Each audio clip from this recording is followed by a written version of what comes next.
Development. To fuel this development, we need a major component, steel. The price of steel is increasing gradually due to the robust demand. Today, we are discussing one of the prominent players in the steel industry across the globe. We will do a complete stock analysis of Tata Steel, which will help you to take an informed decision as an investor. For those of you who are new to our YouTube channel, we are doing an A to Z stock analysis of one listed company every week. The link to the other A to Z analysis videos is in the I button. In this video, we will discuss about the fundamentals of steel business, usage and demand, financials of the company, risks, strengths associated with the company, and as well as the ESG parameters of the company. Tata Steel is one of the world's largest steel producer with an annual crude steel capacity of 35 million tons, including its Indian and overseas operations. Tata Iron and Steel Company was founded by Jamshedji Nusivanji Tata on 25th August of 1907. The first batch of pig iron was rolled out of Jamshedpur in 1911 and steel production began in 1912 as a branch of Jamshedji's Tata Group.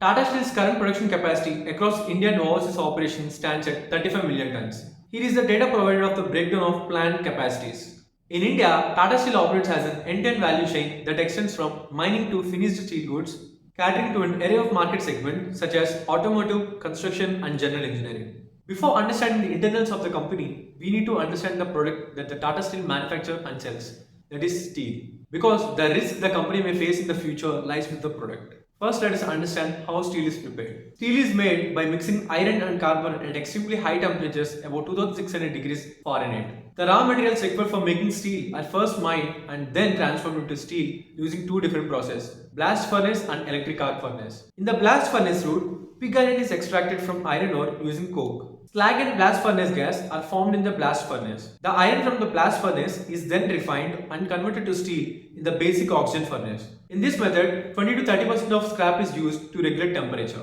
In the electric arc furnace, 100% scrap is used. The steel is remelted without primary raw materials. Oxygen and lime are added to bind any impurities. Galvanized steel scrap can also be processed in the electric arc furnace. Now that you have understood the process of making steel, let us break down the demand for steel industry across the globe and India. India remains a bright spot in the global steel industry and the steel demand for the country grows at a healthy rate of 7.7% compared to the global growth rate of 1.9%. According to World Steel Association, world crude steel production in 2023 decreased by 0.1% compared to 2022 to 1.85 million tons. China remained the leader in world crude steel production with an output of 1019 million tons in 2023, registering no change in output compared with 2022. They accounted for 55.1% of the world's crude steel production. India was the second largest producer of crude steel with an output of 140 million tons in 2023, showing a year-on-year growth of 11.8%. The country accounted for 7.6% of the world's crude steel production. There is a huge demand for steel, but have you ever thought who is the largest consumer of steel? According to the World Steel Association, of the total steel consumption, buildings and infrastructure use 51% of the steel, mechanical equipment 15%, automotives 12%, metal products 11%, other products 5%, domestic appliances use only 3%, and electric equipment consume only 3% of the total steel consumption. If this is clear, let's come back to the Tata Steel story. The company sources most of its raw material needs from the captive mines in India, providing raw material security and retaining the competitive advantage of being a low-cost steel producer. The raw material division of Tata Steel provides 100% of its ore requirements and 21% of clean coal requirements. The remaining requirements are fulfilled through imports. Tata Steel has captive coal mines at Zaria and West Bokaro in the state of Jharkhand and iron ore units in Koira, Vijaya, among several other places. The ferroalloys and mineral division, with an annual production of 360,000 million tons, is the largest non-steel business unit of Tata Steel. This operates the chrome and manganese ores in Odisha. Let me give you some interesting trivia here. Did you know that central government had tried 2 times to nationalize Tata Steel but failed? The first attempt to nationalize Tata Steel was made in the year 1971 when Indira Gandhi was the Prime Minister. Again in the year 1979, the then Prime Minister Morarji Desai wanted to nationalize Tata Steel, but both times it was a failed attempt. Rishi Modi, the then head of Tata Steel, used his political connections to rally support against this move and encourage labor unions to protest. In October 1978, V.G. Gopal, president of the Tata Workers Union, wrote to the Prime Minister expressing their opposition. This strong stance from the unions became a critical factor and the government took a back step. Key political figures like L.K. Advani, P.L.O. Modi and Subramaniam Swamy also opposed the nationalization. PM Morarji Desai saw the move as an attempt to undermine him and dropped the plan. If the government had nationalized Tata Steel, it would have overtaken Jamshedpur. Can you imagine that? So now getting back to our analysis part, let's understand about the strength of the company. First, integrated steel company. Tata Steel is India's largest integrated steel company with great cost efficiencies. By controlling the entire production process, Tata Steel minimizes the dependence on external suppliers for the raw materials, thus insulating itself from the price fluctuations in the market. It also allows Tata Steel to optimize production processes and benefit from spread fixed costs over a large volume of production, leading to lower per unit costs. Second, amalgamations. The company has successfully amalgamated 5 businesses after completing the regulatory process. These integrations are value additive and will drive synergies through raw material security, centralized procurement, optimization of inventories, reduced logistics, and better facility utilization. Third, serial acquirer and nimble integrator. Tata Steel has done many acquisitions in the past several years. This list includes Nat Steel, Millennium Steel, Chorus Steel, Tire Rolls, Steel Engineering and Vinov Steel, Bhushan Steel, Usha Martin, and NINL. Tata Steel's strategic acquisitions help in the growth and expansion across geographies. Fourth, trust of Tata. Tata is one of the most reputed and respected brand across the world. The association with Tata Group gives immense brand equity to the company. Fifth, sustainable steel business initiatives. The new material business was set up with a vision to create a knowledge-intensive business for the materials of future. It was set up in 2018 and has grown at a CAGR of approximately 200% since then. NMP has three different verticals: composite, graphene, and medical materials. Sixth, steel recycling business. Tata Steel started the steel recycling business, which achieved a 280 kilotons dispatch and revenue of 1225 crores in FY23. This plant has achieved almost 100% capacity utilization in Q4 FY23. Steel recycling is an important business that needs attention because central government is also focusing on this particular segment. Let us take a look at the steel scrap recycling policy of India. The government introduced the steel scrap recycling policy in November 2019. This policy provides a framework to facilitate and promote establishment of metal scrapping centers in India for scientific processing and recycling of ferrous scrap generated from various sources. The main objective of the policy is to promote circular economy in the steel sector, to process and recycle products in an organized, safe and environmentally friendly manner, and to decongest the Indian cities from end-of-life vehicles and promote reuse of ferrous scrap. Currently, the domestic unorganized scrap industry supplies 25 million tons of scrap with an additional 7 million tons imported. There is potential to source these 7 million tons of scrap within the country by setting up of necessary infrastructure. This would involve creating enough collection and dismantling centers and to supply scrap processing centers.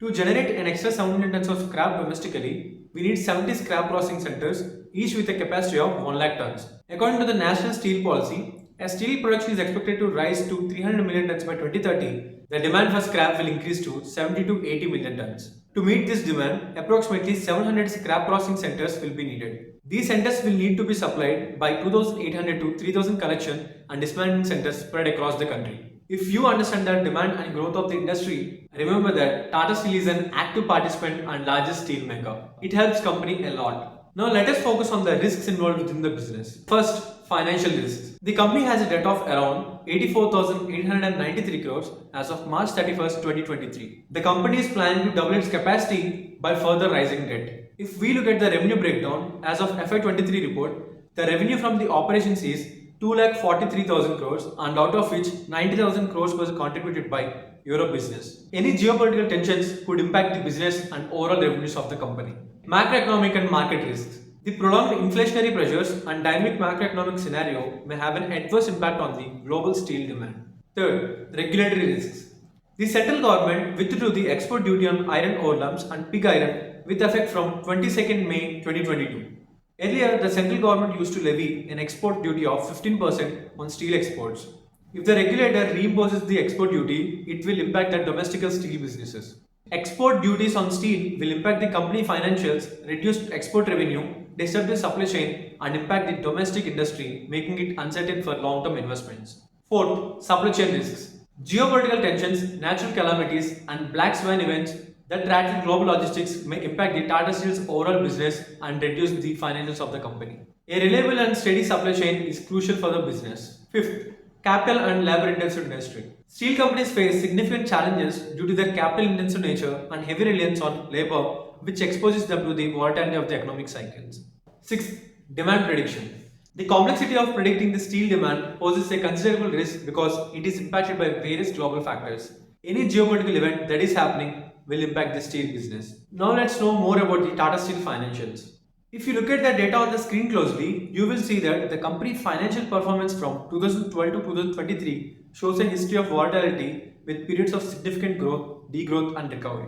High sales figures in recent years indicate strong market demand, but fluctuations in the net profit and EPS highlight challenges in maintaining consistent profitability. Now let's understand the shareholding pattern of the company. The shareholding pattern data shows that while the shareholding by FIIs is gradually decreasing, the participation by DIIs is increasing significantly. Public shareholding remains stable with minor fluctuations and government participation shows a slight increase. The number of shareholders has increased, indicating a rising interest from retail investors. Now that you understand the internals of the company, now let's focus on the growth triggers of the company. First, increase in infrastructure investments will increase the demand for the steel. Government and private players are aggressively investing in manufacturing space, automobiles, and railways will lead to increased demand for steel in the coming years. Second, government initiatives. The National Steel Policy in 2017 aims to bolster the global competitiveness of the steel industry by achieving a steel production capacity of 300 million metric tons per annum by 2030, with a substantial 35 to 40% contribution from electric arc furnace and induction routes. Third, strategic acquisition. On July 4th of 2022, the company through its listed subsidiary Tata Steel Long Products Limited completed the acquisition of 93.71% stake in Neelachal Ispat Nigam Limited. The acquisition value was 12,100 crores. This acquisition will further increase the plant's overall capacity. Fourth, Kalinganagar Tata Steel Plant. The plant, which was commissioned in 2016, attained capacity of 3 million tons per annum in less than 2 years. It is now expanding to 8 million tons per annum, which will further boost the company's production capacity. Finally, let's focus on the ESG, which is environmental social governance. It is important because any discrepancies in this segment will impact the overall business of the company. Environmental lens. Third lawsuit against Tata Steel is being prepared by people living close to IJmuiden plant in Netherlands as they want the most polluting activities at the site closed immediately. This issue is ongoing for 2 years as residents had already filed charges against Tata Steel. The Dutch Public Prosecution Service started criminal investigations into the Tata Steel company. According to the Greenpeace organization, Tata Steel is the largest emitter of the nitrogen in Netherlands. Nitrogen causes damage to nature by polluting the air over a large area. Nitrogen oxides, including nitric oxide and nitrogen dioxide, contribute significantly to air pollution. They are the reason for the ozone formation. The company has set up a short-term goal of achieving material efficiency of 99% at all Indian steel making sites by 2025. Second, social lens. Tata Steel has set a goal of achieving 25% diversity in its workforce by 2025. By 2030, Tata Steel is aiming to be the leader in safety, health and environmental excellence, ensuring that its commitment to zero harm is not only a goal but a reality. It plans to reach more than 10 million lives per annum through corporate social responsibility initiatives by 2030. And the last important segment is governance. There is an important program called Shika 25. The Shika 25 program is a multidimensional, cross-functional program aimed at enhancing the EBITDA across all the values. Tata Steel Group has established a governance structure with cross-functional teams known as Impact Centers to meet the objective of Shika 25. Currently, there are 50 Impact Centers operating throughout the entire value chain. Supply chain. The company has set a goal for achieving 100% critical supply partners for environment, social and governance risk assessment for Tata Steel Limited by 2027. They want to expand the business globally and set it as a long-term goal. In conclusion, Tata Steel plans to expand globally requires huge capital and that capital is funded by debt. Tata Steel has difficulty in sustaining steady profits because it is operating in labor and capital intensive industry. To maintain long-term viability and growth, the company must maintain fluctuating price demands and also the demand for the steel. However, in this challenging industry, Tata Steel stands tall as a beacon of growth, quality, innovation and Indian enterprise potential. That's all about Tata Steel. If you like the video, don't forget to share and subscribe the channel. Stay tuned for more updates.